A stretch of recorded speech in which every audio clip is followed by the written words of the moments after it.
Hello बच्चों, मैं हूँ विमल प्रताप। और आज के लेक्चर में जो है हम लोग पढ़ने वाले हैं कनेक्टिव टिश्यू। एनिमल टिश्यू का जो है सबसे लास्ट टॉपिक कनेक्टिव टिश्यू, इसके बारे में जो हम लोग डिस्कस करेंगे कि भाई क्या होते हैं कनेक्टिव टिश्यू, इनका काम क्या होता है, कितने टाइप के हो सकते हैं कनेक्टिव टिश्यू। ठीक है, इसके बारे में जो है हम लोग आज के लेक्चर में देखेंगे। और हम लोगों ने लास्ट लेक्चर्स में क्या क्या देखा हुआ था भाई, सिंपल एपिथेलियम देख लिया था, कंपाउंड एपिथेलियम हम लोगों ने देखा था, और ग्लैंड्स देखा हुआ था, उसके साथ में सेल जंक्शंस भी देखा हुआ था। ठीक है, तो ये हमारा लास्ट टॉपिक हो जाता है कनेक्टिव टिश्यू। तो देखते हैं, चलिए इसमें कनेक्टिव टिश्यू में भाई क्या क्या चीजें होती है, कनेक्टिव टिश्यू कैसे होते हैं। देखो, कनेक्टिव टिश्यू जो है, कनेक्टिव टिश्यू सबसे इंपॉर्टेंट तो ये हो जाता है भाई कि कनेक्टिव टिश्यू जो है ये मोस्ट एबंडेंट है। सबसे इंपॉर्टेंट चीज, एक एक चीज आपको ध्यान देना है भाई, सबसे ज्यादा हमारे बॉडी में अगर कोई टिश्यू पाया जाता है तो वो कनेक्टिव टिश्यू है। ठीक है, क्योंकि कनेक्टिव टिश्यू जो है अलग अलग टाइप के होते हैं, और अलग अलग टाइप होने की वजह से जो है ये नंबर में ज्यादा हो जाता है, पूरे बॉडी में ही ये पाया जाता है। इसकी वजह से अगर आपसे क्वेश्चन पूछता है तो सबसे ज्यादा अबंडेंट कौन सा टिश्यू होता है, तो कनेक्टिव टिश्यू जो है सबसे ज्यादा पाया जाता है हमारे बॉडी में। ठीक है, क्योंकि ये वाइडली डिस्ट्रीब्यूटेड, वाइडली मतलब बहुत सारी जगहों पर ये डिस्ट्रीब्यूटेड, बहुत सारी जगहों पर ये पाया जाता है हमारे बॉडी में, बहुत सारे ऑर्गन्स के साथ में ये पाया जाता है in the body of complex animal. मतलब हम लोग ही है ना, हम लोग ही है क्या, कॉम्प्लेक्स एनिमल। तो हमारे बॉडी में जो है इनका नंबर बहुत ज्यादा होता है।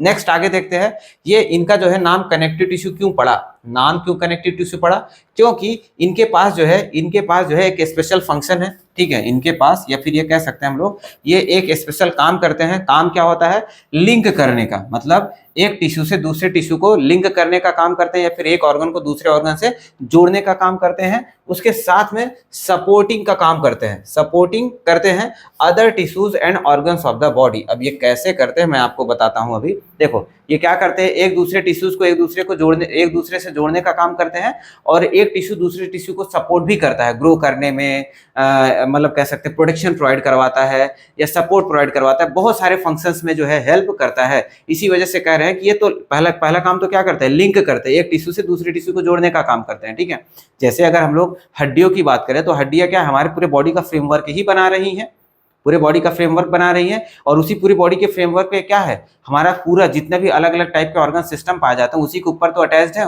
उसी के मदद से मैं खड़ा हुआ हूँ, उसी के मदद से हमारा हार्ट लगा है, उसी की मदद से जो है हमारे जितने भी ऑर्गन सब लगे हुए हैं सब उसी के फ्रेमवर्क में सेट हैं। तो सपोर्ट करने का काम कर रहा है, और उसके साथ में लिंक कर रहा है, एक ऑर्गन को दूसरे ऑर्गन से जोड़ने का भी काम करता है। तो अब ये जरूरी नहीं कि बोन ही जो है एक ऑर्गन से दूसरे ऑर्गन को जोड़ने का काम करे। ठीक है, जोड़ने का काम अलग टाइप के कनेक्टिव टिश्यू कर सकते हैं, या फिर अलग टाइप के कनेक्टिव टिश्यू करते हैं। तो मैंने अभी सपोर्ट करने का काम बताया, उसके साथ अगर लिंक का काम बताऊं मैं, जिससे ब्लड होता है, ब्लड क्या है एक टाइप का, ये भी कनेक्टिव टिश्यू होता है, लेकिन ये स्पेशलाइज्ड टाइप का कनेक्टिव टिश्यू है। ये क्या करता है, लिंक एक टिश्यू से दूसरे टिश्यू या फिर एक ऑर्गन को दूसरे ऑर्गन से जोड़ने का काम करता है। कैसे, जैसे मान लीजिए हमारे ब्रेन के पास में क्या होता है, नीचे की तरफ पिट्यूटरी ग्लैंड होता है। ये क्या करता है, ढेर सारे अलग अलग टाइप के हार्मोन्स रिलीज करता है। तो अब मान लो पिट्यूटरी हार्मोन जो है वहां से एफएसएच हार्मोन निकला या फिर एलएच हार्मोन निकला। तो अब एफएसएच और एलएच हार्मोन जो है जाकर के काम कहाँ करता है, अब पिट्यूटरी ने जो है, पिट्यूटरी ने क्या किया, एफएसएच हार्मोन मान लो रिलीज किया। ये जाकर के काम कहां पर करता है, ओवरी, ओवरी या फिर टेस्टिस पे करता है। ठीक है, तो अब यहां से सोचो, पिट्यूटरी से जो है, पिट्यूटरी कहां पर है, हेड वाले पोर्शन में, और ओवरी और टेस्टिस कहां है, एब्डोमेन में। कहां है, एब्डोमेन में। तो भाई अब यहां से एब्डोमेन तक जाएगा कैसे, जाने के लिए रास्ता तो चाहिए। ठीक है, तो जाने के लिए जो है ये ब्लड का मदद लेता है। ठीक है, किसका हेल्प लेता है, ब्लड का हेल्प लेता है। तो यहां से कह सकते हैं पिट्यूटरी से जो है ये एब्डोमेन तक जो है ब्लड वेसल्स की मदद से जाता है। किसकी मदद से, ब्लड वेसल की मदद से जाता है। तो ब्लड वेसल क्या कर रहा है, पिट्यूटरी को किससे लिंक करने का काम कर रहा है, ओवरीज एंड टेस्टिस से लिंक करने का काम कर रहा है ना। वहां से जो भी हार्मोन निकलेंगे ब्लड के माध्यम से तैरते हुए जो है कहां तक जाएंगे, ओवरीज एंड टेस्टिस तक जाएंगे।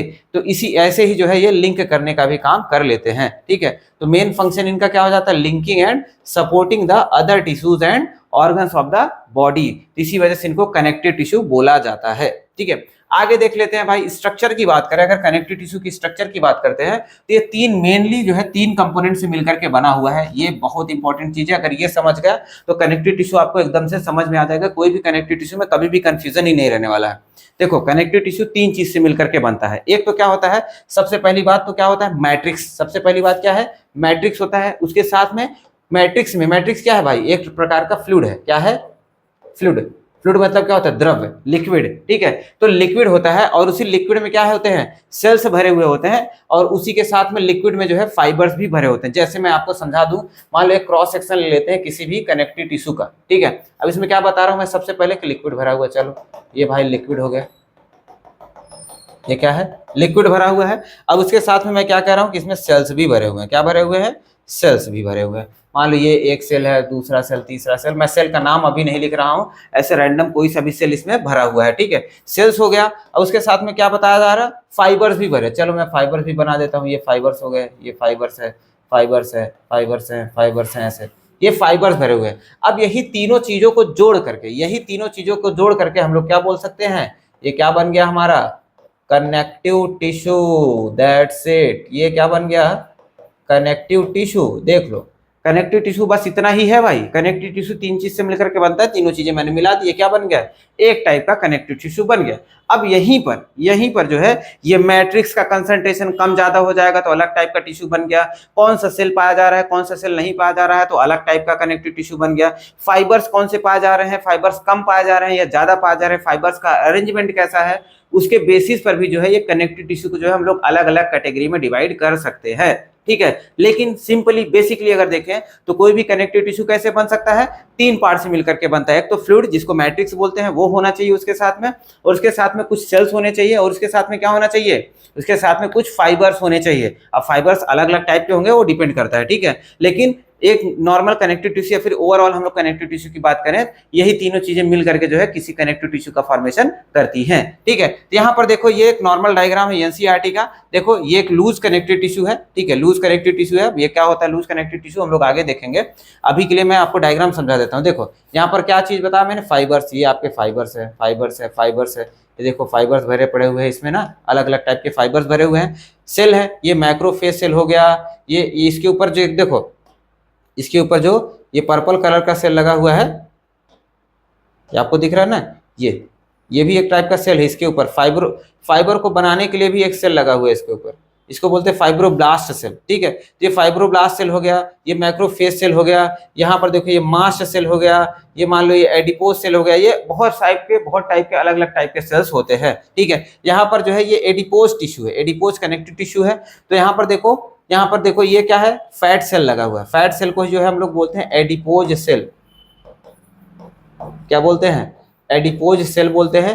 ये काम क्या करता है? स्टोर करता है फैट को, स्टोर फैट, वसा को ये स्टोर करने का काम करता है। ठीक है, ये क्या है? एक टाइप का कनेक्टिव टिश्यू ही है। अब कौन से टाइप का है मैंने दिखाया, ये एरियोलर है, या फिर क्या बोल सकते हैं इसको कलेक्टिवली लूज कनेक्टिव टिश्यू। क्या है? Loose connective tissue. ये दोनों ही एडिपोज टिश्यू और एरियोलर टिश्यू दोनों ही क्या होते हैं? लूज कनेक्टिव टिश्यू होते हैं। तो हमको जो है अभी यहाँ लूज नहीं देखना है, हमको सिर्फ ये जानना था कि कनेक्टिव टिश्यू कैसे बनता है। अब यहाँ पर देखो ये सब क्या है? ये फ्लूइड है। इसका जो ऐसे देख रहे हो ना पीछे, ये जो क्रीम कलर, पता नहीं कौन सा कलर है, ये क्या है? इसका फ्लूइड भरा हुआ है। ये क्या है? सेल्स है। ये सेल्स हो गए। ठीक है, और इसके साथ में ये फाइबर्स हो गए। इन्हीं को क्या बोल दिया गया? कनेक्टिव टिश्यू बोल दिया गया। ठीक है, मस्त समझा? ठीक है, आगे देखते हैं। अब देखो क्या कह रहा है, अगर मैट्रिक्स की सिर्फ बात करते हैं, ठीक है, तीनों कंपोनेंट्स की बात करते हैं, तो मैट्रिक्स क्या होता है भाई? ये मॉडिफाइड पॉलीसेकेराइड्स होते हैं, मॉडिफाइड पॉलीसेकेराइड्स होते हैं। और इनका फॉर्मेशन कैसे होता है? इनका फॉर्मेशन जो है, जो इनके अंदर सेल्स पाई जाती है, जो इनके अंदर सेल्स पाई जाती हैं, जैसे मास्ट सेल हो गया, यहाँ पर देखो ये क्या था? मास्ट सेल हो गया, फाइब्रोब्लास्ट सेल हो गया, मैक्रोफेज सेल हो गया, या फिर जो भी डिफरेंट टाइप के सेल्स इसके अंदर पाए जाते हैं ना, वही थोड़ा थोड़ा केमिकल्स अपने बाहर रिलीज करते रहते हैं, जिसकी मदद से क्या होता है? मैट्रिक्स का फॉर्मेशन होता है।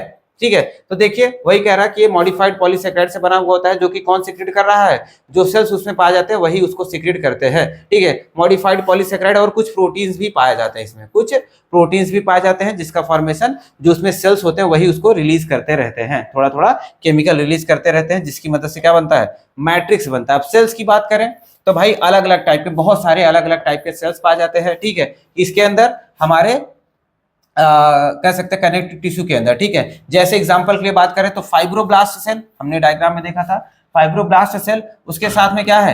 मैक्रोफेज सेल्स है। मैक्रोफेज सेल के साथ साथ में क्या होता है? मास्ट सेल पाया जाता है, मास्ट सेल के साथ में एडिपोज सेल। ठीक है, ऐसे और भी टाइप के सेल्स इसमें पाए जाते हैं, और ऐसे और भी टाइप के सेल्स इसमें पाए जाते हैं। अभी के लिए फिलहाल जो है इतना 4-5 नाम जानना इनफ है, क्योंकि यही बार बार हमको देखना होता है, ठीक है। तो अब देखो जो फाइब्रोब्लास्ट होता है ये क्या करता है, फॉर्मेशन ऑफ फाइबर्स, जो फाइबर्स उसके अंदर आपको दिख रहे थे वो बना रहा था। मैक्रोफेज सेल क्या होता है, एक टाइप का ये WBC सेल है, WBC सेल होता है। ये क्या करता है, फाइट विथ पैथोजेंस, भाई पैथोजन से भी तो लड़ना है। तो मैक्रोफेज सेल क्या करता है, पैथोजन से लड़ने का काम करता है। एडिपोज सेल के बारे में मैंने आपको बता दिया था, ये क्या करता है, स्टोर फैट, ये फैट को स्टोर करने का काम करता है। और नेक्स्ट यहाँ पर मैंने मास्ट सेल का बताया हुआ है। मास्ट सेल जो है ये डिफरेंट टाइप के केमिकल सिक्रीट करता है, ठीक, क्या करता है, डिफरेंट टाइप के केमिकल्स को सिक्रीट करता है। जैसे हिस्टामिन एक टाइप का केमिकल है।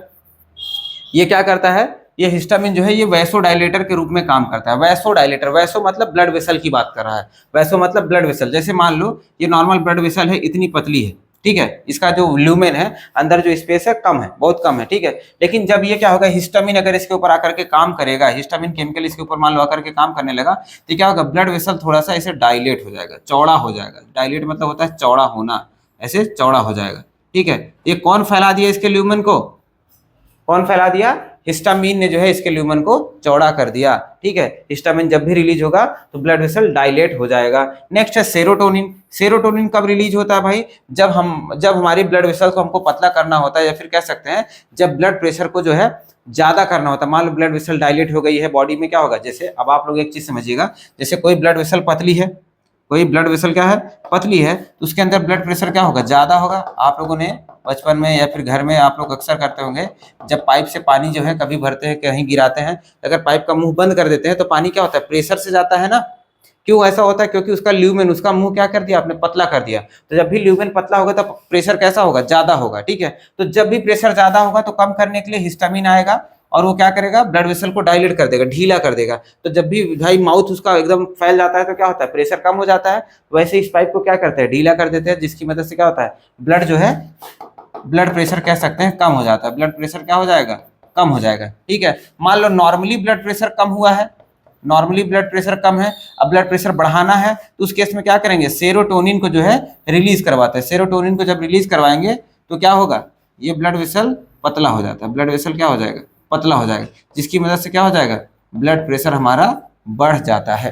तो हिस्टामिन जो है वैसोडाइलेटर के रूप में काम करता है, वहीं जो सेरोटोनिन होता है वो क्या करता है, वैसो कॉन्स्ट्रिक्टर के रूप में काम करता है, मतलब ब्लड वेसल को पतला करने में मदद करता है। नेक्स्ट है हिपैरिन। नेक्स्ट क्या है, हिपैरिन। हिपैरिन क्या काम करता है भाई, ये एंटी कोगुलेंट है। क्या है, एंटी कोगुलेंट, मतलब कोगुलेशन मतलब होता है ब्लड का जमना। कोगुलेशन मतलब किसी भी चीज का जमना, दही का जमना, ब्लड का जमना, किसी भी चीज को आप बोल सकते हैं कोगुलेशन, ठीक है। लेकिन यहाँ पर ये एंटी कोगुलेंट है, मतलब हिपैरिन क्या है, एक ऐसा केमिकल है जो कि किसी चीज को जमने से रोक रहा है। हमारे बॉडी में दही तो नहीं जम रहा है, हमारे बॉडी में जो है ब्लड जमता है, ठीक है। तो ब्लड को जमने से रोकने का काम कौन करता है, हिपैरिन। तो हमारे बॉडी के अंदर जब भी ब्लड सर्कुलेट हो रहा होता है तो उसके साथ में हिपैरिन मिक्स्ड रहता है, ताकि जो है हमारे ब्लड वेसल के अंदर ब्लड बहते बहते कहीं पर जम न जाए, ठीक है। उससे बचने के लिए जो है हिपैरिन काम करता है, ठीक। ये तो हो गए डिफरेंट टाइप्स ऑफ सेल्स। अब फाइबर्स की बात करें तो फाइबर्स जो है दो टाइप के होते हैं। फाइबर्स कितने टाइप के हैं, दो टाइप्स के होते हैं, जो कि हमारे कनेक्टिव टिश्यू के अंदर पाए जाते हैं। सबसे पहला होता है व्हाइट फाइबर। सबसे पहला क्या कौन सा फाइबर है, व्हाइट फाइबर, या फिर इसी को हम लोग बोलते हैं कोलाजन फाइबर। क्या बोलते हैं, कोलाजन फाइबर भी बोलते हैं। अब व्हाइट फाइबर को व्हाइट फाइबर क्यों बोलते हैं, क्योंकि भाई इसका कलर ही कैसा है, व्हाइट कलर का है। देखो व्हाइट कलर का ही होता है ना, इसी वजह से इसको व्हाइट फाइबर बोलते हैं। ये ब्राइट व्हाइट कलर का होता है, एकदम चटक सफेद कलर का होता है, ठीक है। तो अब आगे बात करते हैं, तो इसके अंदर जो है, ये व्हाइट फाइबर के अंदर जो है ढेर सारे बंडल ऑफ कोलेजन फाइबर्स पाए जाते हैं, ठीक है। अगर ये व्हाइट फाइबर की बात करें, व्हाइट फाइबर में जो है मान लो इसके अंदर क्या होंगे, ऐसे मैं व्हाइट कलर से ही बना दूं इसको, अगर देखिए ऐसे जो है ढेर सारे ऐसे पतले पतले ढेर सारे ऐसे फाइबर जो होते हैं आपस में लगे होते हैं, ठीक है, एकदम चटक सफेद दिख रहा है ना, ठीक है। अब इसी को जो है ऐसे बंडल में बना दे अगर हम लोग, तो यही क्या बना लेता है, हमारा पूरा व्हाइट फाइबर का बंडल बना लेता है। इसमें जो है पतले पतले कोलेजन फाइबर के थ्रेड, ये एक थ्रेड को अगर देखें तो ये क्या है, कोलेजन फाइबर का ही थ्रेड है, ठीक है। तो कोलेजन फाइबर का थ्रेड जो है ये मिल करके क्या बनाता है, व्हाइट फाइबर का बंडल बनाने का काम करता है। और ये कोलेजन फाइबर होते हैं ये किसके बने होते हैं, कोलेजन प्रोटीन के बने होते हैं। किसके बने हैं, कोलेजन प्रोटीन के, कोलेजन फाइबर भी जो है कोलेजन प्रोटीन के बने हैं। तो आपको ये ध्यान देना है कि जो फाइबर्स होते हैं वो प्रोटीन के बने होते हैं। कोलेजन फाइबर कोलेजन प्रोटीन का बना होता है। ऐसे जो हम लोग आगे दूसरा फाइबर देखेंगे तो उसमें भी देखेंगे कौन से टाइप का प्रोटीन उसको बनाता है। आगे देखते हैं, आगे क्या कह रहा है भाई, कह रहा है कि fibre constitute 1/3 part of the connective tissue. Fibre जो होता है, फाइबर जो है कनेक्टिव टिश्यू का 1/3 हिस्सा तो फाइबर ही बनाने का काम करता है। मान लो सिंपल सी बात है भाई, फाइबर जो कनेक्टिव टिश्यू को कौन कौन बना रहा है, 3 चीजें बनाती है, मैट्रिक्स बनाता है, सेल्स बनाते हैं और फाइबर बनाता है। तो ऑब्वियस बात है कि भाई 1/3 हिस्सा तो यही होगा, 1/3 ये होगा, 1/3 ये होगा, अगर ऐसे देखें तो ठीक है। लेकिन कहीं के फिर क्या होता है, मैट्रिक्स का नंबर ज्यादा है, फाइबर कम है, सेल्स का नंबर ज्यादा है, मैट्रिक्स का नंबर कम है, फाइबर का नंबर कम है, कुछ और चीजों का नंबर ज्यादा है। तो ये तीनों का रेशियो ऐसे घटता बढ़ता रहता है। लेकिन नॉर्मली जो है फाइबर की बात करते हैं तो कोलेजन फाइबर जो है 1/3 हिस्सा जो है बनाता है किसी भी कनेक्टिव टिश्यू का। ठीक है, ये टफ होते हैं, जो कोलेजन फाइबर्स होते हैं ये क्या होते हैं, मजबूत होते हैं भाई, और नॉन इलास्टिक। ये सबसे इंपॉर्टेंट बात है, ये ध्यान दीजिएगा, सब एनसीईआरटी की ही लाइन है। ये नॉन इलास्टिक होते हैं, मतलब इसमें तनने की क्षमता जो है नहीं होती। जैसे पेन है, नहीं तन रहा है ना, ऐसे मैं खींच रहा हूं तो नहीं तन रहा है, इसके अंदर क्या होता है, इलास्टिसिटी नहीं पाई जाती है, बहुत ही मतलब टफ होता है ये। ठीक, अब नेक्स्ट फाइबर देखते हैं। नेक्स्ट फाइबर का नाम है येलो फाइबर। येलो फाइबर को येलो क्यों बोलते हैं भाई, क्योंकि ये येलो कलर का होगा, सिंपल भाई, येलो कलर का, इसकी वजह से येलो फाइबर बोलते हैं। ये जो है इसको इलास्टिक फाइबर भी बोला जाता है। इलास्टिक फाइबर क्यों बोला जाता है, क्योंकि ये इलास्टिन प्रोटीन से बना हुआ है। किसका बना है, इलास्टिन प्रोटीन का बना हुआ होता है, इसकी वजह से इसको इलास्टिन फाइबर या फिर इलास्टिक फाइबर बोलते हैं। इलास्टिक इस वजह से भी बोलते हैं क्योंकि इसके अंदर इलास्टिसिटी बहुत ज्यादा होती है, मतलब ये इसको जो है मान लो इतना बड़ा है, इसको तुम तान करके और बड़ा भी कर सकते हो। ठीक है, तो इसके अंदर क्या हो रहा है, इलास्टिसिटी पाया जाता है। ठीक है, इलास्टिसिटी इस फाइबर के अंदर पाया जाता है। तो ये दोनों ही फाइबर जो है हमारे कनेक्टिव टिश्यू में पाए जा सकते हैं। अलग अलग टाइप के कनेक्टिव टिश्यू में अलग अलग टाइप के फाइबर्स पाए जा सकते हैं। ठीक है, यहाँ तक समझा आपको। आगे देखते हैं, देखो अब यहीं पर जो है अब हम लोग देखेंगे मैट्रिक्स के आधार पर, फाइबर्स के आधार पर, मैट्रिक्स एंड फाइबर्स के बेसिस पर, और हम लोग साथ में कह सकते हैं सेल्स के भी बेसिस पर। मतलब मैट्रिक्स कितना है, फाइबर कितना है, सेल्स कितना है, उसके बेसिस पर भी जो है कह सकते हैं कनेक्टिव टिश्यू को जो है हम लोग 3 टाइप में डिवाइड कर सकते हैं। एक तो होता है लूज कनेक्टिव टिश्यू, दूसरा होता है डेंस कनेक्टिव टिश्यू, तीसरा होता है स्पेशलाइज्ड कनेक्टिव टिश्यू। ठीक है, ये 3 टाइप के कनेक्टिव टिश्यू जो है हमारे पास पाए जा सकते हैं। तो सबसे पहले हम लोग देखेंगे loose connective tissue. Loose connective tissue की बात करें अगर हम लोग, देखो टाइम वेस्ट नहीं करना भाई, एकदम मस्त डिटेल में देख रहे हैं हम लोग। तो लूज कनेक्टिव टिश्यू की बात करें, नाम से क्या पता चलता है, ये लूज होगा। कैसा होगा, लूज होगा। अब आप लोग समझिए, जैसे ये कनेक्टिव, ये टिश्यू कनेक्टिव टिश्यू का मैंने क्रॉस सेक्शन लिया हुआ है, इसमें क्या है, ये मैट्रिक्स है, मैट्रिक्स है भाई। रुको रुको रुको, मैट्रिक्स को मैं थोड़ा कलरफुल बना देता हूँ।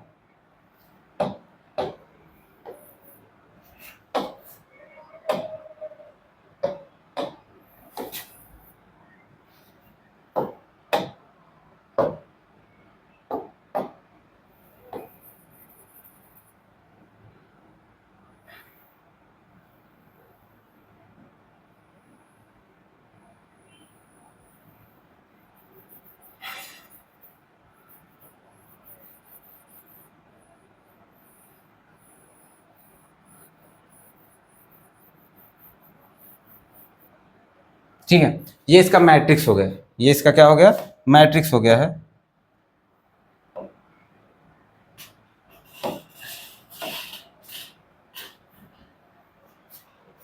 हटाओ, ठीक है, ये इसका मैट्रिक्स हो गया।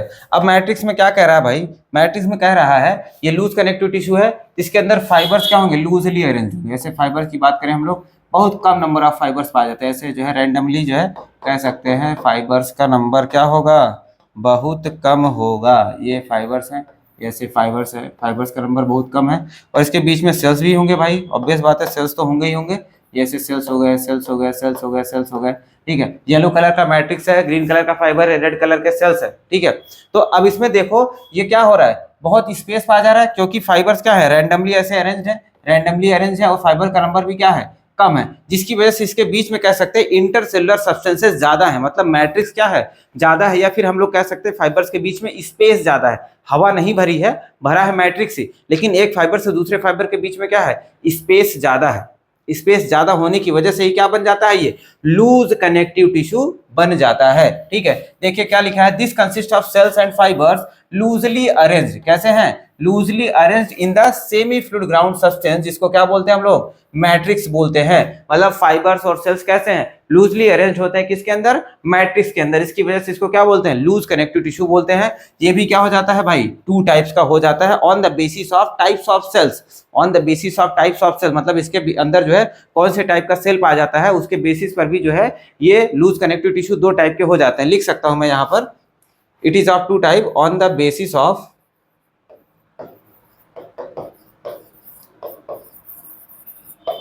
Type of cell.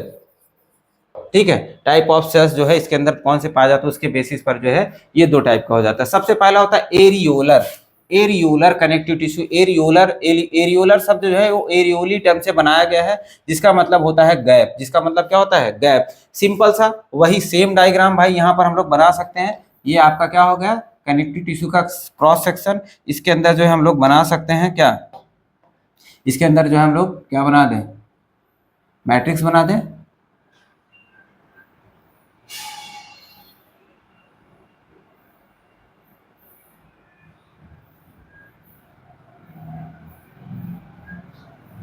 ये मैट्रिक्स है। अब मैट्रिक्स में क्या होंगे, फाइबर्स, फाइबर्स, फाइबर्स, ये फाइबर्स हो गए, फाइबर्स हो गए, फाइबर्स हो गए, ऐसे फाइबर्स हो गए, और साथ में क्या है, सेल्स, साथ में सेल्स, सेल्स, सेल्स, सेल्स। ठीक है, अब बीच बीच में देखो, अब यहाँ पर जो है पीछे आप लोग लूज से कंफ्यूज मत करिएगा कि लूज में भी तो सर आपने यही बताया कि लूजली अरेंज होते हैं। हाँ, बात सही है, लूजली अरेंज होते हैं, तो उसको जो है दो टाइप में डिवाइड किया गया। एक तो होता है एरियोली। एरियोली क्या होता है, इसमें ज्यादा ही स्पेस पाया जाता है, मतलब फाइबर्स के बीच में बहुत अच्छा खासा स्पेस पाया जाता है, जिसकी वजह से हम लोग इसको एरियोलर कनेक्टिव टिश्यू बोल देते हैं। और इसमें जो है सेल्स का नंबर भी कम पाया जाता है। ठीक है, और सेल्स भी जो है इसके अलग अलग है। कैसे अलग है, देखिए यहाँ पर क्या करा है, अब अगर एरियोलर टिश्यू की बात करते हैं तो ये सबसे ज्यादा हमारे बॉडी के अंदर, अगर देखो वैसे अगर टिश्यू की बात करते हैं तो कौन सा टिश्यू सबसे ज्यादा पाया जाता है हमारे बॉडी में, कनेक्टिव टिश्यू सबसे ज्यादा पाया जाता है। और कनेक्टिव टिश्यू में भी सबसे ज्यादा कौन सा टिश्यू पाया जाएगा, तो एरियोलर कनेक्टिव टिश्यू जो है सबसे ज्यादा हमारे बॉडी में पाया जाता है। तो वही कह रहा है कि most widely distributed tissue in the body, जिसको हम लोग कह सकते हैं मोस्ट अबंडेंट भी है। ये हमारे बॉडी में कैसा है, मोस्ट अबंडेंट भी होता है। मतलब टिश्यू में कनेक्टिव टिश्यू, और कनेक्टिव टिश्यू में भी कौन सा टिश्यू, एरियोलर कनेक्टिव टिश्यू जो है सबसे ज्यादा होता है। इसमें जो है irregular arrangement of bundle of fibres होते हैं, मतलब जो अरेंजमेंट ऑफ फाइबर है वो कैसा है, इरेगुलर है। और कौन सा फाइबर ज्यादा पाया जा रहा है, कोलेजन फाइबर की बात कर रहा है यहाँ पर। जो दूसरा फाइबर था कौन सा, येलो फाइबर या फिर इलास्टिन फाइबर की बात नहीं कर रहे हैं, यहाँ पर कोलेजन फाइबर ही है, और जिसका नंबर क्या है, ज्यादा है, लेकिन स्पेस इन दोनों के बीच में क्या होता है, मतलब इन दोनों के बीच में स्पेस ज्यादा है। देखो मेनी गैस प्रेजेंट इन दिम। ठीक, देखो नंबर ज्यादा का मतलब यहाँ पर मैं क्या कहना चाह रहा हूँ, कोलेजन फाइबर का नंबर ज्यादा का मतलब यह है कि सिर्फ कोलेजन फाइबर ही पाए जा रहे हैं, मतलब नंबर में कोलेजन फाइबर कम है, लेकिन कहने का कंपैरिजन यहाँ पर यह है कि जो आपका क्या था, इलास्टिक फाइबर, इलास्टिक फाइबर का अगर नंबर होगा भी तो इलास्टिक फाइबर का नंबर बहुत कम होगा कंपेरिजन टू कोलेजन, कोलेजन का नंबर ज्यादा है कंपेरिजन टू इलास्टिक फाइबर। ठीक है, ओवरऑल अगर देखेंगे तो फाइबर कम ही है, कंपैरेटिवली फाइबर कम है, जिसकी वजह से इसको एरियोलर कनेक्टिव टिश्यू बोलते हैं। ठीक है, तो यहाँ पर क्या कर रहा है, it has maximum intercellular space. देखो फाइबर कम है, सेल कम है, तभी तो मैक्सिमम इंटरसेलुलर स्पेस पाया जा रहा है। ठीक है, इंटरसेलुलर स्पेस या फिर सब्सटेंस या फिर मैट्रिक्स जो है यहाँ पर ज्यादा होता है। देखो यहाँ पर डायग्राम में भी वही चीज फिर से मैंने दिखाया हुआ है, ये एरियोलर टिश्यू ही है। एरियोलर टिश्यू में देखो फाइबर्स हो गए, फाइबर्स है, फाइबर्स है, फाइबर्स है। ठीक है, ऐसे फाइबर्स हैं। ठीक है, ये दूसरे फाइबर्स भी हैं इसमें। ठीक है, ये दूसरे फाइबर जो आपको पर्पल कलर के दूसरे फाइबर्स दिख रहे हैं ना, ये भी फाइबर ही है। ठीक है, उसके साथ में सेल्स हैं, एग्जांपल के लिए एक मास्ट सेल यहाँ पर बना हुआ है। ठीक, और उसके साथ में यहाँ पर ये एडिपोज सेल है। कौन सा सेल है, एडिपोज। देखो एरियोलर कनेक्टिव टिश्यू में भी एडिपोज सेल पाया जाता है, लेकिन एडिपोज सेल का नंबर कम होता है। ठीक है, एरियोलर कनेक्टिव टिश्यू में भी एडिपोज सेल पाया जाता है, लेकिन एडिपोज सेल का नंबर कम होने की वजह से ये एरियोलर कनेक्टिव टिश्यू बनता है। ठीक है, एरियोलर कनेक्टिव टिश्यू बनता है। और भी सेल्स है, मैक्रोफेज है, मास्ट सेल है, और भी सारे टाइप के सेल इसमें पाए जाएंगे। ठीक है, नेक्स्ट है, अब देखो इसमें क्या बता रहा है, कह रहा है कि जो एरियोलर कनेक्टिव टिश्यू होता है कहाँ पर पाया जाता है, कहाँ पर पाया जाता है, लोकेशन की बात कर रहा है। अगर लोकेशन यहाँ पर मैं लिख दूं, लोकेशन किसका, एरियोलर कनेक्टिव टिश्यू का, ये कहाँ पर पाया जाता है? बीनीथ द स्किन, ये हमारे स्किन के नीचे पाया जाता है, ये स्किन के नीचे पाया जाता है। Serve as the framework for the epithelium, तो स्किन के नीचे पाया जा रहा है भाई, तो स्किन के नीचे स्किन में पाया जा रहा है, कह सकते हैं स्किन में पाया जा रहा है। तो जो ऊपर के एपिथेलियम है, जो ऊपर के कंपाउंड एपिथेलियम या फिर स्ट्रेटिफाइड स्क्वैमस एपिथेलियम है, केराटिनाइज्ड स्ट्रेटिफाइड स्क्वैमस एपिथेलियम, ये किसके ऊपर लैंड कर रहा होगा? ये यही एरियोलर कनेक्टिव टिश्यू के ऊपर ही रह रहा होगा, ठीक है। और एरियोलर कनेक्टिव टिश्यू के अंदर जो है ब्लड वेसल्स वगैरह सब भी पाए जाते हैं। देखो आगे मैंने दिखाया हुआ होगा, in this tissue other components of the connective tissue are distributed like fibre, cells, matrix. देखो ये सारी चीजें मैंने पीछे ही बता दी कि इस कनेक्टिव टिश्यू में, एरियोलर कनेक्टिव टिश्यू में क्या क्या पाया जा रहा है? फाइबर, सेल, मैट्रिक्स, ये सारी चीजें ऑब्वियस बात है पाई ही जाएंगी भाई, ठीक है। ऑब्वियस बात है ना कि भाई कोई भी कनेक्टिव टिश्यू है तो सेल, फाइबर, मैट्रिक्स, ये सारी चीजें तो पाई ही जाएंगी, वो सारी चीजें है भी। सेल्स की बात करें तो सेल में कौन कौन से सेल्स पाए जा रहे हैं? मास्ट सेल, मैक्रोफेज, फाइब्रोब्लास्ट, ये सारे जो होते हैं बहुत ज्यादा नंबर में पाए जाते हैं। नेक्स्ट, ब्लड वेसल भी इनके पास है, मैंने बताया अभी पीछे, ब्लड वेसल भी पाया जाता है। नर्व फाइबर वगैरह भी पाए जाएंगे, ठीक है, जिसकी वजह से क्या होता है? सेंसेशन होता है ना स्किन में, कुछ भी हम लोग टच करते हैं तो फीलिंग होता है ना, जनरेट होता है, दर्द हो रहा है, क्या हो रहा है, गुदगुदी हो रहा है, कुछ भी हो, जो भी हो रहा है, वो नर्व फाइबर से तो सेंसेशन लेकर के जाते हैं हमारे ब्रेन के पास में। तो ब्लड वेसल और नर्व फाइबर भी पाए जाते हैं। आगे देखें अगर, अब नेक्स्ट है adipose connective tissue. Adipose connective tissue की अगर बात करें अगर हम लोग, ठीक है, एडिपोज कनेक्टिव टिश्यू की अगर बात करते हैं तो ये सिंपल एरियोलर कनेक्टिव टिश्यू ही जैसा ही होता है, एरियोलर कनेक्टिव टिश्यू जैसा ही होता है एडिपोज कनेक्टिव टिश्यू भी।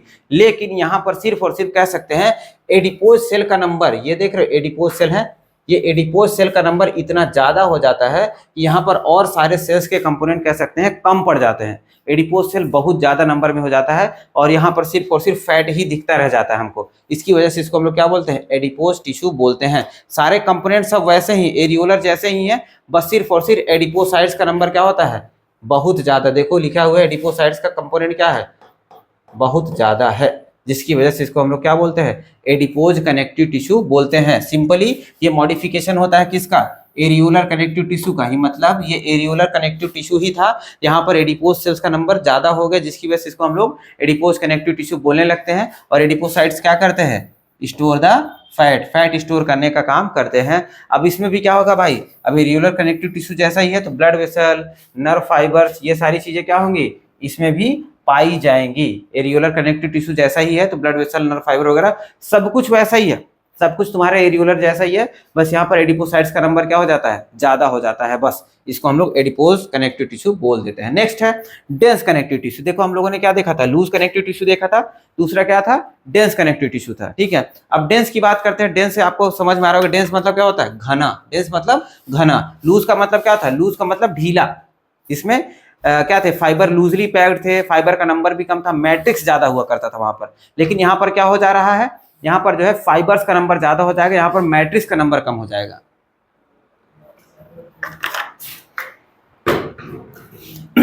मैट्रिक्स का नंबर कैसे हो सकता है भाई? मैट्रिक्स का कंपोनेंट, मैट्रिक्स का कंसंट्रेशन कम हो जाएगा, ठीक है।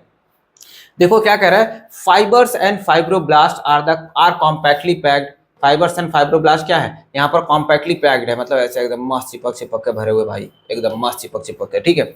Orientation of the fibre shows the regular और इरेगुलर पैटर्न। अब देखो यहाँ पर जो मैंने फाइबर्स बनाए हैं ये क्या है? एकदम सीक्वेंस में लगे हुए हैं। तो ये कह रहा है कि ओरिएंटेशन ऑफ फाइबर, फाइबर का अरेंजमेंट जो है कैसा हो सकता है? ऐसे रेगुलर हो सकता है या फिर क्या हो सकता है? ऐसे रैंडम भी हो सकता है, ऐसे रैंडम भी हो सकता है। तो इन्हीं के ये फाइबर्स के जो है ओरिएंटेशन की वजह से ही जो है डेंस कनेक्टिव टिश्यू भी जो है दो टाइप का हो जाता है। एक तो होता है डेंस रेगुलर और एक हो जाता है डेंस इरेगुलर, ठीक है। तो डेंस में आप पहले सबसे पहली बात यही समझिएगा, यहाँ पर क्या होगा? मैट्रिक्स का कंसंट्रेशन क्या होगा? लो होगा। फाइबर्स जो होंगे यहाँ पर मोर होंगे, फाइबर्स क्या होंगे? ज्यादा होंगे, जिसकी वजह से क्या बन जाता है? डेंस बन जाता है, डेंस कनेक्टिव टिश्यू बन जाता है। अब ओरिएंटेशन की बेसिस पर फाइबर्स कैसे ओरिएंटेड है? एकदम स्ट्रेट लाइन में है तो रेगुलर कनेक्टिव टिश्यू हो जाएगा, रैंडमली ओरिएंटेड है तो इरेगुलर कनेक्टिव टिश्यू हो जाएगा, ठीक है। डेंस इरेगुलर कनेक्टिव टिश्यू हो जाएगा। तो अब हम लोग सबसे पहले डेंस इरेगुलर की बात कर लें। अगर डेंस रेगुलर की बात करते हैं, देखो कोलेजन फाइबर यहाँ पर भी भरा हुआ है भाई, कोलेजन फाइबर सबसे ज्यादा पाया जाता है, कोलेजन फाइबर यहाँ पर पड़ा हुआ है। लेकिन ये कैसे है? यहाँ पर जो है ये एक पैरेलल रो में अरेंज है। कैसे अरेंज है? पैरेलल रो में या फिर पैरेलल बंडल में सारे फाइबर्स अरेंज है। देखो अगर मैं कोलेजन फाइबर देखो ऐसे, ये सारे क्या है? कोलेजन फाइबर है और एक दूसरे के साथ में ऐसे पैरेलली अरेंज है। कैसे?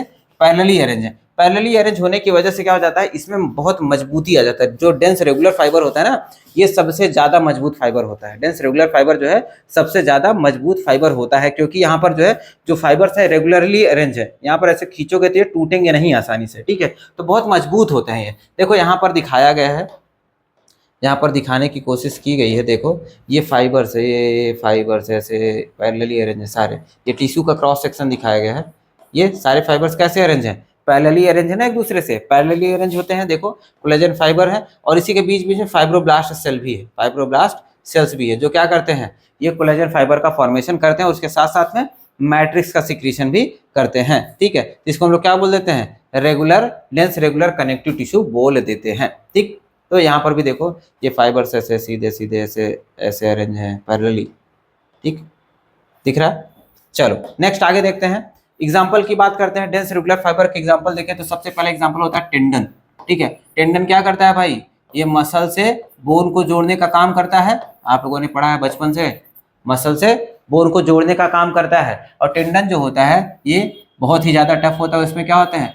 डेंस रेगुलर फाइबर भरे हुए होते हैं, ठीक है? ये क्या होता है? बहुत ज्यादा टफ होता है और ये स्केलेटल मसल्स को जो है, स्केलेटल मसल्स को बोन से जोड़ने का काम करता है। जैसे मैं आपको यहाँ पर जो है बनाकर दिखाऊं, अगर मान लो ये कोई बोन है, अब इसके ऊपर जो है मसल बना देते हैं हम लोग। देखो ये क्या है? मसल है, ठीक है? अब इसको जोड़ने का काम कौन कर रहा है? टेंडन कर रहा है। तो ऐसे टेंडन जो है यहाँ पर इसको ऐसे जोड़ने का काम कर रहा है, ठीक है? तो टेंडन ही क्या करता है? मसल से बोन को जोड़ता है, स्केलेटल मसल को बोन से जोड़ने का काम करते हैं। इसको ऐसे याद कर सकते हैं एमटीबी, ठीक है? एमटीबी से याद कर सकते हैं। नेक्स्ट है लिगामेंट की बात करते हैं। लिगामेंट क्या होता है? थोड़ा सा इलास्टिक होता है, थोड़ा सा इलास्टिक होता है। तो इसके अंदर हम लोग ये भी कह सकते हैं कि इलास्टिन फाइबर भी होगा। इसमें इलास्टिन फाइबर का भी कंसंट्रेशन थोड़ा मोड़ा पाया जाएगा। कोलेजन फाइबर तो है ही, कोलेजन तो है ही, कोलेजन तो है ही, लेकिन इलास्टिन फाइबर का कंसंट्रेशन भी प्रेजेंट होता है, ठीक है? ये क्या करता है? बोन से बोन को जोड़ने का काम करता है। ये बोन से बोन को जोड़ने का काम करता है, जिसको हम लोग बोल सकते हैं BLB, याद रखने के लिए BLB बोल सकते हैं, ठीक है? नेक्स्ट अगर हम लोग आगे देखते हैं तो डेंस इर्रेगुलर की बात करें, अगर डेंस इर्रेगुलर की बात करते हैं तो यहाँ पर जो है मैंने आपको पहले ही बताया, तो यहाँ पर क्या होगा? जो अरेंजमेंट होगा फाइबर्स का वो कैसा होगा? रैंडम होगा। ऐसे रैंडम अरेंजमेंट होता है, ठीक है? रैंडम अरेंजमेंट होता है, जिसकी वजह से इसको हम लोग डेंस इर्रेगुलर कनेक्टिव टिश्यू बोलते हैं। Fibres are oriented differently. देखो वही चीज लिखा है, फाइबर जो होते हैं ओरिएंटेड होते हैं डिफरेंटली, ऐसे रैंडम किधर भी घूम करके वो पड़े रहेंगे। यहाँ पर देखो, यहाँ पर डायग्राम में दिख रहा है ना, ये कुछ फाइबर्स ऐसे है, कुछ ऐसे है, कुछ ऐसे है, कुछ ऐसे है। यहाँ पर देखो ऐसे रैंडमली कैसे भी अरेंजमेंट है। यहाँ पर ज्यादा अच्छा दिख रहा होगा आपको। देखो ये ऐसे है, ऐसे है, ऐसे है, कैसे भी अरेंजमेंट पाया जा रहा है। इसको क्या बोलते हैं हम लोग? इसको इर्रेगुलर डेंस कनेक्टिव टिश्यू बोल देते हैं। इस यहाँ पर भी कोलेजन फाइबर्स है, ठीक है? और फाइब्रोब्लास्ट सेल्स भी देखो बीच बीच में लगा हुआ फाइब्रोब्लास्ट सेल, जो क्या करता है? फाइबर्स को बनाने का काम करता है, ठीक है? तो थियरी देखते हैं, थियरी में क्या लिखा हुआ है भाई? देखो this tissue has fibroblast and many fibres. Fibroblast तो रहेगा ही, फाइबर बनाएगा कौन? फाइबर और मैट्रिक्स बनाएगा कौन? फाइब्रोब्लास्ट ही तो बनाता है। तो फाइब्रोब्लास्ट और मेनी फाइबर्स तो पाए ही जाते हैं, जैसे कोलेजन फाइबर हो गया और इलास्टिक फाइबर भी, दोनों फाइबर यहाँ पर पाए जा रहे हैं। इसके पहले जो डेंस रेगुलर था उसके अंदर क्या था? ज्यादातर कोलेजन फाइबर थे। यहाँ पर दोनों का कंसंट्रेशन बताया गया है, ठीक है? फाइबर्स ओरिएंटेड डिफरेंटली, मतलब ऐसे रैंडम अरेंज होते हैं। ये भी जो है हमारे स्किन में पाए जाते हैं। ये भी कहाँ पर पाए जा रहे हैं? हमारे स्किन में। एरियोलर कनेक्टिव टिश्यू के साथ साथ में ये भी पाए जाते हैं। और क्या करते हैं? ज्यादातर स्किन के में तो चलो ठीक है पाए जा रहे हैं, उसके साथ में ज्यादातर जो है ये इंटरनल ऑर्गन्स की कवरिंग बनाने का काम करते हैं। हमारे इंटरनल ऑर्गन्स की कवरिंग बनाने का, जैसे हार्ट की कवरिंग हुई, लंग्स की कवरिंग हुई, लीवर, कोई भी सारे इंटरनल ऑर्गन्स के ऊपर क्या होता है? एक पतली सी कवरिंग पाई ही जाती है, ठीक है? उनको प्रोटेक्शन देने के लिए, उनको स्क्रैचेस से रेजिस्टेंस प्रोवाइड कराने के लिए जो है मदद करते हैं, ठीक है? चोट वोट ना लगे उसके लिए जो है प्रोटेक्शन प्रोवाइड करवाते हैं। जैसे हार्ट के ऊपर की कवरिंग को अगर हम लोग देखते हैं, इसको क्या बोलते हैं? पेरिकार्डियम बोलते हैं। और वही बोन के ऊपर की कवरिंग की बात करें तो पेरिओस्टियम बोलते हैं। ऐसे अगर कार्टिलेज की कवरिंग के ऊपर बात करें, मान लो कहीं कार्टिलेज प्रेजेंट हो, उसके ऊपर कवरिंग हो गई, इसको बोलते हैं पेरिकॉन्ड्रियम, ऐसे ही बहुत सारे एग्जाम्पल आप देख सकते हैं, आपको 2 एग्जाम्पल ध्यान देना है, ठीक है, 2 एग्जाम्पल आपको ध्यान देना है बस। नेक्स्ट है स्पेशलाइज्ड कनेक्टिव टिश्यू। देखो अभी सिंपल हम लोगों ने कनेक्टिव टिश्यू देखा था, अब नेक्स्ट हम लोग देखने वाले हैं specialised connective tissue. Simple connective tissue में 2 चीजें देखी थी हम लोगों ने, एक तो लूज कनेक्टिव टिश्यू था, दूसरा डेंस कनेक्टिव टिश्यू था। अब तीसरा आता है हमारा स्पेशलाइज्ड कनेक्टिव टिश्यू। तो स्पेशलाइज्ड कनेक्टिव टिश्यू की बात करें तो इसमें कौन कौन है, कार्टिलेज होता है भाई, कार्टिलेज होता है सबसे पहला स्पेशलाइज्ड कनेक्टिव टिश्यू, नेक्स्ट होता है बोन और नेक्स्ट होता है ब्लड, ठीक है। तो 3 स्पेशलाइज्ड कनेक्टिव टिश्यू होते हैं, तीनों के बारे में जो है हम लोग एक एक करके देखते हैं। सबसे पहला कार्टिलेज की बात करें भाई, अगर कार्टिलेज की बात करते हैं तो कार्टिलेज क्या होता है भाई, कार्टिलेज के अंदर भी वही सब कुछ सेम रहेगा भाई, मैट्रिक्स होगा, ठीक है, मैट्रिक्स होगा, यहाँ पर मैट्रिक्स भर लो ऐसे, सेम चीज सब कुछ सेम, जैसे अभी तक कनेक्टिव टिश्यू देखते आए थे अभी भी वही होगा, लेकिन यहाँ पर जो है अब जो मैट्रिक्स होता है ना, जो मैट्रिक्स है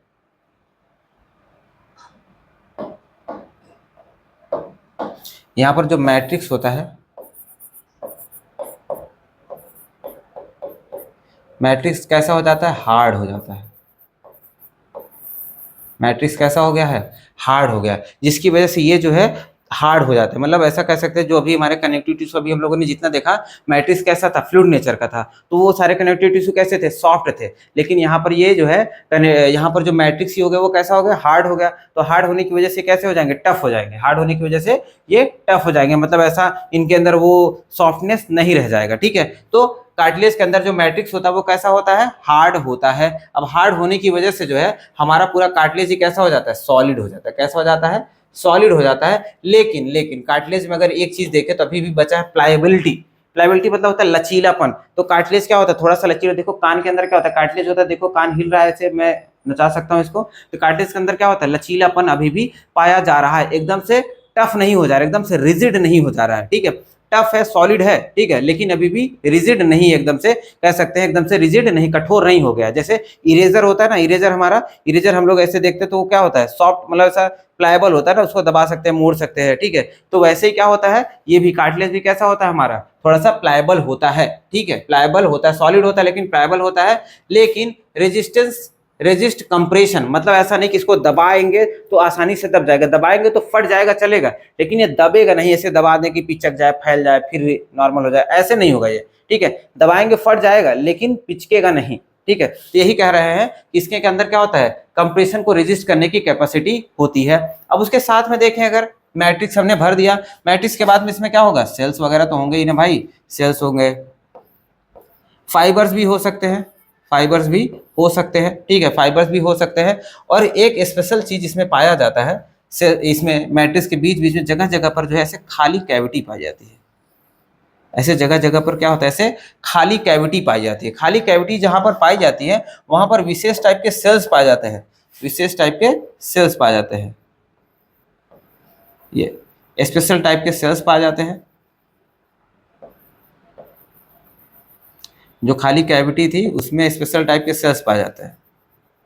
ये जिसको हम बोल देते हैं, ये क्या था, कैविटी।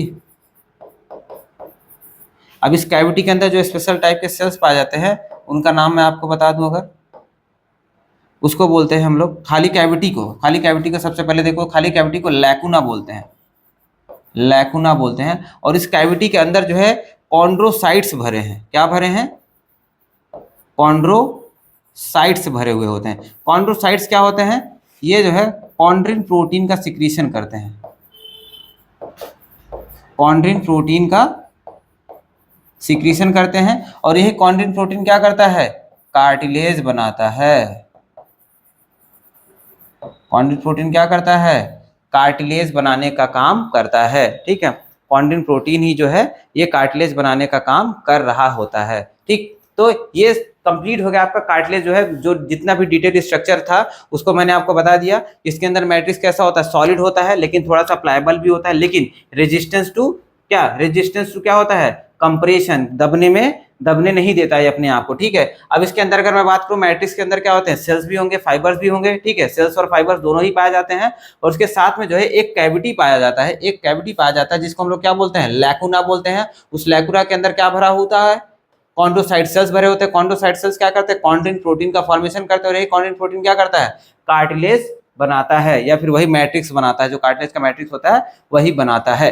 ठीक है, तो यहाँ पर जो है देखो डायग्राम भी थोड़ा सा दिखाया गया है। देखो ये कॉन्ड्रोसाइट्स इन द लैकुना, ये देखो ये लैकुना दिख रहा है आपको, ये लैकुना है, इसके अंदर क्या है, ये कॉन्ड्रोसाइट सेल्स हैं, कॉन्ड्रोसाइट सेल्स हैं। ठीक है, और इसके अंदर देखो फाइबर्स भी हैं, फाइबर्स भी है ना, देखो ये फाइबर्स भी आपको दिख रहे हैं। ठीक है, ये नॉर्मल स्ट्रक्चर है, मतलब एग्जैक्ट टिश्यू का कटिंग है, और यहाँ पर क्या है, ये ऐसा डायग्राम बना करके दिखाया गया है। ठीक है, तो देखो हम लोगों ने क्या देखा, मैट्रिक्स क्या करता है, रिजिडिटी प्रोवाइड करवाता है हमारे किसको, कार्टिलेज को रिजिडिटी प्रोवाइड करवाता है, थोड़ा सा इलास्टिसिटी भी प्रोवाइड करवाता है किसको, कार्टिलेज को हमारे। ठीक है, थोड़ा सा सॉफ्ट, मतलब ऐसा प्लायबल भले है लेकिन टफ तो होता ही है, जैसे बताया टफ तो होता ही है। ठीक है, अब और क्या चीज लिखा है, कह रहा है कि कौन जो कार्टिलेज होता है किससे बनता है, कॉन्ड्रोसाइट सेल से बनता है। कौन बनाता है इसको, कार्टिलेज को कौन बनाता है, कॉन्ड्रोसाइट सेल्स बनाते हैं, जो कि इनक्लोज होते हैं एक छोटी सी कैविटी में।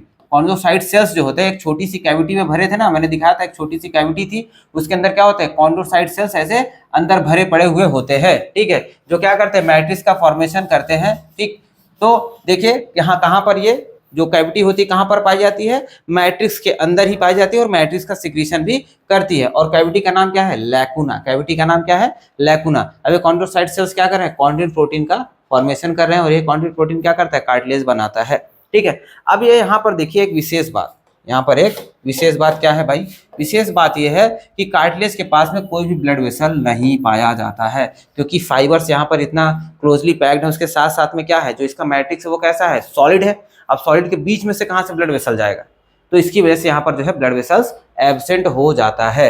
ये न्यूट्रिएंट्स कहाँ पर है, तो कैसे एब्जॉर्ब करेगा भाई, तो इसके बगल में जो कनेक्टिव टिश्यू घूमता रहता है, इसके बगल में जो कनेक्टिव टिश्यू होगा, या फिर मैंने आपको अभी बताया, क्या बताया मैंने आपको, ठीक है, यहाँ पर देख लीजिए, मैं डायग्राम बना देता हूँ कि कनेक्टिव टिश्यू ये क्या है, कार्टिलेज की बात कर ले हम लोग, कार्टिलेज की जो है बात कर रहे हैं, तो कार्टिलेज जो है ये कार्टिलेज का जो हम लोग कैसे क्रॉस सेक्शन है। ठीक है, इसके अंदर क्या है, फ्लूइड भरा हुआ है, फ्लूइड के साथ में फाइबर वगैरह होगा, जो इसका मैट्रिक्स होगा वो कैसा है, मैट्रिक्स हार्ड है। ठीक है, तो और मैंने पीछे क्या बताया था, देखो यहाँ पर कार्टिलेज की कवरिंग को क्या बोलते हैं, पेरिकार्डियम बोलते हैं, पेरिकार्डियम बोलते हैं। और इसकी कवरिंग बना कौन रहा है, डेंस इरेगुलर कनेक्टिव टिश्यू। और डेंस इरेगुलर कनेक्टिव टिश्यू में क्या होता है भाई, ब्लड वेसल वगैरह पाए जाते हैं। ठीक है, ब्लड वेसल वगैरह क्या होगा, पाया जाएगा। डेंस इरेगुलर में भी ब्लड वेसल पाया जाता है। देखो रेगुलर में मैंने बताया ही था कि ब्लड वेसल वगैरह पाया जाता है, यहाँ पर डेंस रेगुलर में बताया नहीं है, शायद मैंने डिस्कस नहीं करा क्या इसमें, लेकिन ब्लड वेसल वगैरह dense regular connective tissue, dense irregular में दोनों में ही पाया जाते हैं, ब्लड वेसल वगैरह पाया जाता है। ब्लड वेसल वगैरह पाया जाता है तो वहीं से क्या करता है, ये अपने न्यूट्रिएंट्स को एब्जॉर्ब कर लेता है। कार्टिलेज जो है अपने न्यूट्रिएंट्स को कहाँ से एब्जॉर्ब करता है, डेंस इरेगुलर कनेक्टिव टिश्यू से एब्जॉर्ब करने का काम करता है। आगे देखें, आगे अगर हम लोग देखते हैं, देखो क्या कह रहा है, most of the cartilage in the vertebrates, मतलब जैसे हम लोग क्या है, जिसके पास रीढ़ की हड्डी पाई जाती है उसको क्या बोलते हैं, वर्टिब्रेट्स बोलते हैं। तो कह रहा है जो वर्टिब्रेट्स होते हैं उनके एम्ब्रियो के अंदर जो कार्टिलेज होता है, उनके एम्ब्रियो के अंदर, जैसे हम लोग क्या होते हैं, जब हम फीटल स्टेज में होते हैं, जब माँ के गर्भ में होते हैं, तो हमारी ज्यादातर हड्डियां किसकी बनी होती हैं, कार्टिलेज की बनी होती हैं। लेकिन जैसे जैसे जैसे हमारा डेवलपमेंट होता है, हम डिलीवर होते हैं, दुनिया में आते हैं, फिर दुनिया में आने के बाद भी क्या होता है, हमारा डेवलपमेंट होता है ना, बच्चे से बड़े बनते हैं। तो जैसे जैसे बच्चे से जब बड़े बनते रहते हैं तो क्या होता है, हमारा जो बोन होता है नॉर्मली कार्टिलेज से रिप्लेस होकर के किस में ट्रांसफॉर्म हो जाता है, बोन्स में ट्रांसफॉर्म हो जाता है। वही कह रहा है कि कार्टिलेज रिप्लेस हो जाता है किसमें, बोन से। ठीक है, कार्टिलेज रिप्लेस हो जाता है बोन से। ठीक है, और क्या कह रहा है, cartilage are present in the tip of nose, हमारे टिप ऑफ नोज में, यहाँ पर नोज के टिप पर भी जो कार्टिलेज देखो थोड़ा लचीला होता है ना, nose of tip of nose में पाया जाता है। आउटर ईयर में देखो, ये ईयर पिन्ना की बात किया था, यहाँ पर पाया जाता है। Joints and adjacent bone, joints between the adjacent bone, देखो यहाँ पर इसको मैं बना के दिखा देता हूँ। जैसे ये एक बोन बना दूं मैं, ये एक बोन हो गया, बगल में दूसरा बोन है,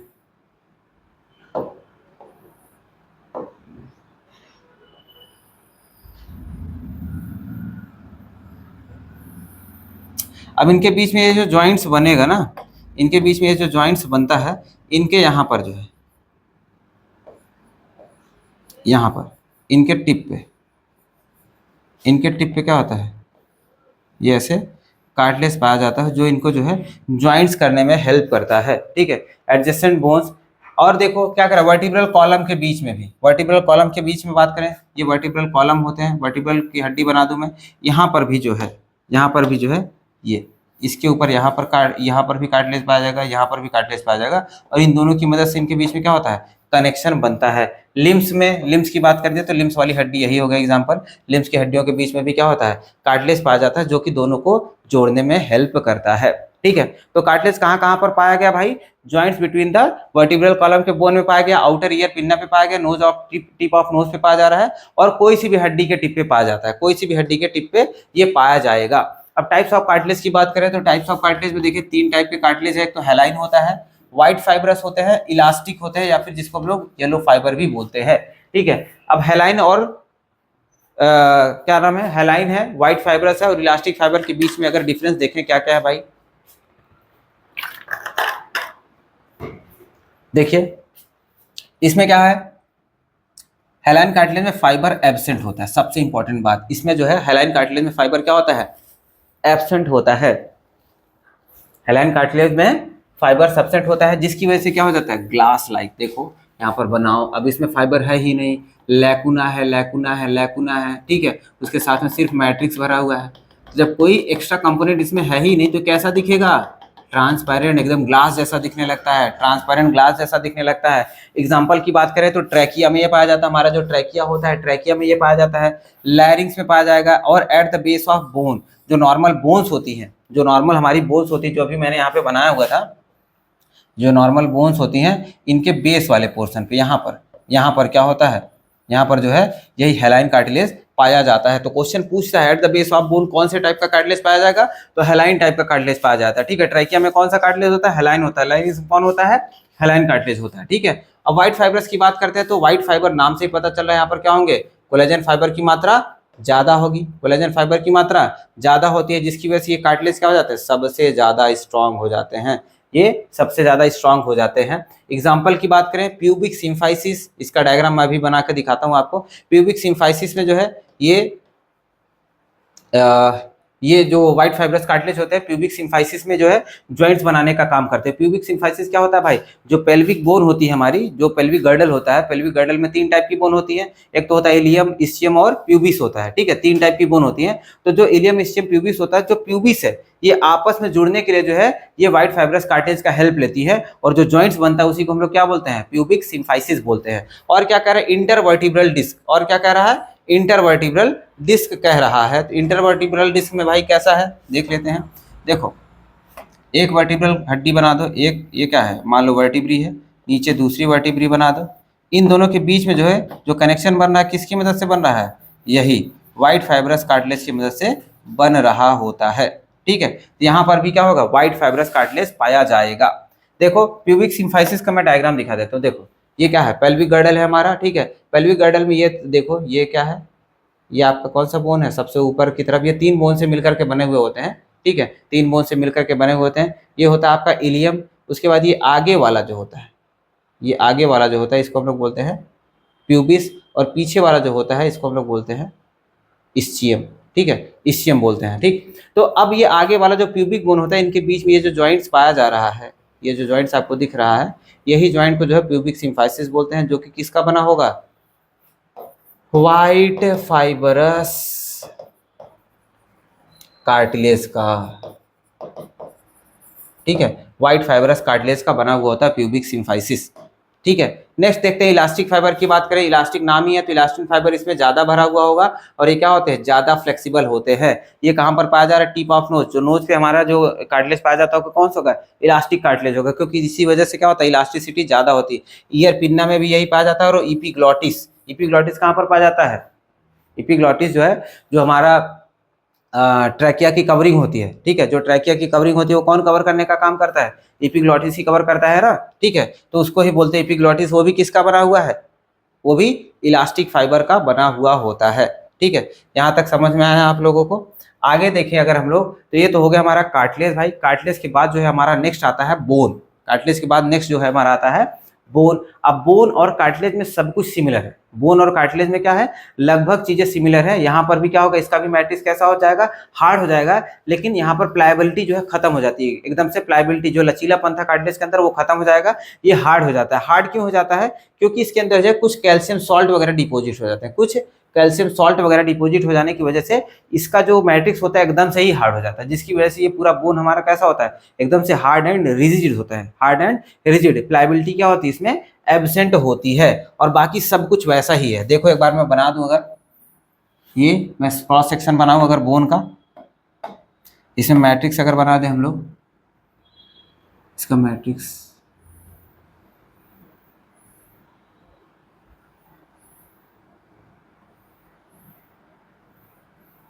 ठीक है, ये इसका मैट्रिक्स है। अब मैट्रिक्स में क्या है भाई, मैट्रिक्स में फाइबर्स होंगे, ऑब्वियस बात है, ये फाइबर्स है, फाइबर्स है, फाइबर्स है, ठीक है। और क्या होगा, धीरे से इसमें लैकुना भी बना दो आप, ठीक है, ये लैकुना हो गए, लैकुना इसमें भी होता है। यहाँ पर कॉन्ड्रोसाइट्स ना हो करके, यहाँ पर कॉन्ड्रोसाइट्स ना हो करके यहाँ पर पाए जाते हैं ओस्टियोसाइट्स, क्योंकि भाई बोन को बनाना है ना, इसकी वजह से लैकुना के अंदर जो है ओस्टियोसाइट सेल्स पाए जाते हैं, ठीक है। क्या पाया जाता है, ओस्टियोसाइट सेल्स पाया जाता है, जो कि बोन का फॉर्मेशन करवाता है, बोन के मैट्रिक्स का फॉर्मेशन करवाता है, ठीक है। देख लेते हैं ये बोन कैसा है भाई, ये हार्ड है, हार्ड है और नॉन प्लायबल है। नॉन प्लायबल है क्यों, क्योंकि जहाँ जो यहाँ पर मैट्रिक्स होता है वो कैसा हो जाता है, एकदम से हार्ड हो जाता है। क्यों, क्योंकि उसके अंदर कैल्शियम सॉल्ट भर जाता है, रिच इन कैल्शियम सॉल्ट, और कोलेजन फाइबर्स की मात्रा जो है बहुत ज़्यादा होती है, जिसकी वजह से जो है कह सकते हैं हमारा जो ये बोन होता है ये कैसा हो जाता है, टफ, हार्ड और रिजिड हो जाता है, प्लायबिलिटी एब्सेंट हो जाती है, मर जाता है, और हमारा हड्डी क्या हो जाता है, बहुत मजबूत हो जाता है। तो हड्डी हमारा मजबूत किसकी वजह से है, कैल्शियम सॉल्ट के डिपोजिशन की वजह से और कोलेजन फाइबर्स की वजह से क्या होता है, हमारा हड्डी बहुत ही ज़्यादा मजबूत हो जाता है। Next, it is the main tissue that provide the structural framework of the body, या फिर फ्रेमवर्क टू द बॉडी।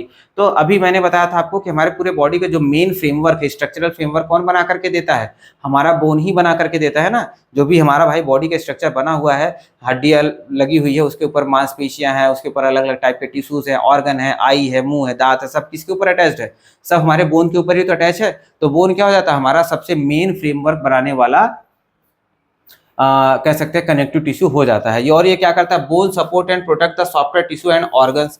ये बोन क्या करता है, हमारे अलग अलग जो अलग अलग ऑर्गन्स होते हैं उनको सपोर्ट करता है, और इंटरनल ऑर्गन को भाई क्या करता है, जो इंटरनल सॉफ्ट ऑर्गन्स होते हैं उनको क्या करता है, प्रोटेक्शन भी तो प्रोवाइड करवाता है। जैसे लंग्स हो गया और हार्ट हो गया, किसके अंदर है, रिब केज के अंदर होते हैं ना। ऊपर क्या होता है, हमारे रिब केज पाया जाता है। रिब केज क्या होती है, हड्डियों से ही तो बनी है, तो इंटरनल उसके अंदर क्या होता है, सॉफ्ट हार्ट और लंग्स भरे हुए हैं, तो उनको भी क्या करता है, ये प्रोटेक्शन प्रोवाइड करवाता है, ठीक है। तो कह रहा है जो लैकुना है उसके अंदर क्या है, ओस्टियोसाइट सेल्स भरा हुआ है। पीछे मैंने आपको दिखाया ये लैकुना है, लैकुना के अंदर क्या भरा है, ओस्टियोसाइट, ओस्टियोसाइट सेल्स भरे हुए हैं, जो क्या करते हैं, बोन के मैट्रिक्स का फॉर्मेशन करते हैं, जो किसमें भरे हैं, लैकुना में भरे हुए होते हैं, ठीक है। बोन के फॉर्मेशन के प्रोसेस को ओसिफिकेशन बोलते हैं। Process of formation of bone is called as ossification, ossification बोलते हैं, ठीक। नेक्स्ट अगर देखें तो जो हमारा लिम्ब बोन है, लिम्ब बोन मतलब कह सकते हैं हाथ पैर की हड्डी की बात कर रहा है, उसमें भी जो है जो सबसे लॉन्ग बोन है, लॉन्ग बोन कौन होता है, हमारा लेग का जो पेल्विक गर्डल के जस्ट नीचे, जो कह सकते हैं हमारे कमर के नीचे जो सबसे बड़ी हड्डी होती है, घुटने के ऊपर वाली हड्डी, जिसको हम लोग क्या बोलते हैं, फीमर बोन बोलते हैं। फीमर बोन जो होता है ये सबसे स्ट्रांग होता है भाई, ये हमारे बॉडी का सबसे ज्यादा वजन बियर करता है। बियर मतलब धारण करना, बियर मतलब वो वाला बियर मत समझ लेना आप लोग, ठीक है। तो बियर मतलब यहाँ पर धारण करता है, मतलब हमारे पूरे बॉडी का वेट कौन उठाता है भाई, यही थाई बोन ही तो उठाता है, ठीक है। थाई बोन ही हमारे सारी शरीर का वजन उठाने का काम करता है, जिसको हम लोग फीमर भी बोलते हैं, ठीक है। नेक्स्ट आगे देखें, bones also interact with the skeletal muscle. अब देखो भाई, हड्डियों के साथ में ही तो क्या होता है, हमारे स्केलेटल मसल्स लगे हैं ना, जिसको हम लोग ऐसे मूव कर पाते हैं, ठीक है। तो वो स्केलेटल मसल्स जो है हड्डियों के साथ मिल करके, जिसको हम लोग क्या मूव करें, वो हमको मूव करने में हेल्प करते हैं। जो मांसपेशियां पैर में लगी हैं, हाथ में लगी हैं, ये सब क्या करते हैं, हमको कोई भी एक्शन परफॉर्म करने में हेल्प करते हैं, चलने फिरने में हेल्प करते हैं। तो ये बोन्स और स्केलेटल मसल आपस में मिल करके जो है हमको लोकोमोशन एंड मूवमेंट करने में हेल्प करते हैं, ठीक है। देखो क्या कर रहा है, ये जो है ब्रिंग अबाउट मूवमेंट, मतलब bones also interact with the skeletal muscle attached to them to bring about movement. तो जो भी मूवमेंट हो रहा है वो स्केलेटल मसल और स्केलेटन या फिर हमारा बोन्स मिल करके साथ में काम करके जो है प्रोवाइड करवाते हैं, ठीक है। अब नेक्स्ट आगे देखते हैं, बोन मैरो की बात करें। बोन मैरो क्या होता है भाई, ये इंपॉर्टेंट चीज है। देखो यहाँ पर एक बोन बना हुआ है, यहाँ पर क्या है, एक ऐसे बोन बना हुआ है, ये एक बोन है। अब बोन को क्या किया हमने, ऐसे आधा कट कर दिया, मतलब ऐसा ये बोन था, इसको बीच में से फाड़ दिया है, ठीक है, बीच में स्पार्ट यहाँ तक तो पूरा है, यहाँ तक देखो ये पूरा है, लेकिन इसके बाद क्या है, ऐसे चीर दिया है। ठीक है, चीरने के बाद देखा अगर हम लोगों ने, तो अंदर क्या है देखो, ये ऐसे खाली जगह दिख रही है हमको, ये अंदर की तरफ, ये अंदर की तरफ जैसे खाली जगह दिख रही है, जिसको हम लोग क्या बोलते हैं, मैरो कैविटी बोलते हैं। मैरो कैविटी बोलते हैं। इसी के अंदर जो है बोन मैरो भरा हुआ होता है। बोन मैरो कह सकते हैं, कुछ सब्सटेंस होते हैं जो बोन के अंदर जो खाली जगह है उसके अंदर भरा हुआ होता है। ठीक है, उसके अंदर भरा हुआ होता है, और उसके साथ साथ में खाली जगह पे तो भरा ही है, उसके साथ साथ में जो है कह सकते हैं पूरा जो बोन का हेड वाला पोर्शन भी है ना, उसको भी बनाने का ये काम करते हैं। तो इसके बेसिस पर बोन मैरो भी दो टाइप का हो जाता है। जो अंदर की तरफ भरा हुआ होगा उसको हम लोग बोलते हैं येलो बोन मैरो। क्या बोलते हैं, येलो बोन मैरो बोलते हैं।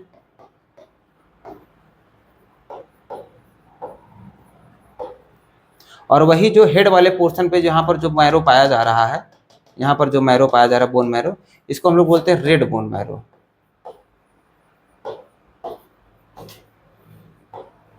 क्या बोलते हैं, रेड बोन मैरो बोलते हैं। और यही रेड बोन मैरो सेल्स, यही रेड बोन मैरो क्या करता है, ब्लड सेल्स के फॉर्मेशन में हेल्प करता है, ब्लड सेल फॉर्मेशन करवाता है।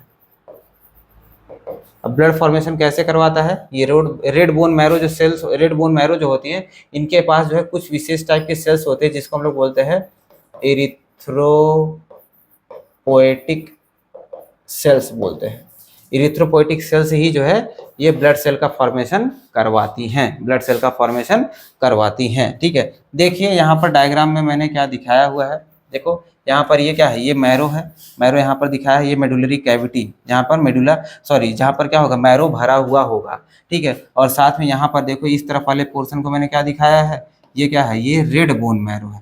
रेड बोन मैरो में ही क्या होता है, इरिथ्रोपोएटिक सेल्स भरे हुए होते हैं, जो कि क्या करते हैं, प्रोडक्शन ऑफ ब्लड सेल करवाते हैं। जिस प्रोसेस को, प्रोडक्शन ऑफ ब्लड सेल्स को क्या बोलते हैं हम लोग, इरिथ्रोपोइसिस, मतलब फॉर्मेशन ऑफ ब्लड सेल्स को क्या बोला जाएगा, इरिथ्रोपोइसिस बोलेंगे। और ये करवाएगा कौन, इरिथ्रोपोएटिक सेल्स। कहाँ पर होते हैं, रेड बोन मैरो में होते हैं। जो हेड वाले पोर्शन में, या फिर कह सकते हैं जो सॉफ्ट मैरो होता है, उसको ही हम लोग क्या बोलते हैं, हेड वाले पोर्शन में पाया जाएगा, उसको ही क्या बोलते हैं, रेड बोन मैरो बोलते हैं। और जो हड्डी के एकदम मीड वाले पोर्शन में भरा होगा उसको येलो बोन मैरो कहते हैं। तो नॉर्मली क्या होता है, रेड बोन मैरो ही क्या होता है, ब्लड सेल का फॉर्मेशन करवाता है, क्योंकि उसके अंदर इरिथ्रोपोएटिक सेल्स भरे होते हैं।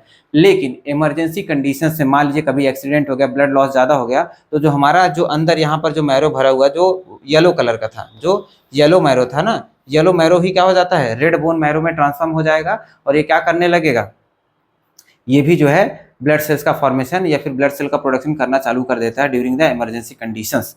ये हो गया हमारा बोन। ठीक है, ये हो गया हमारा बोन। अब आगे देखते हैं ब्लड।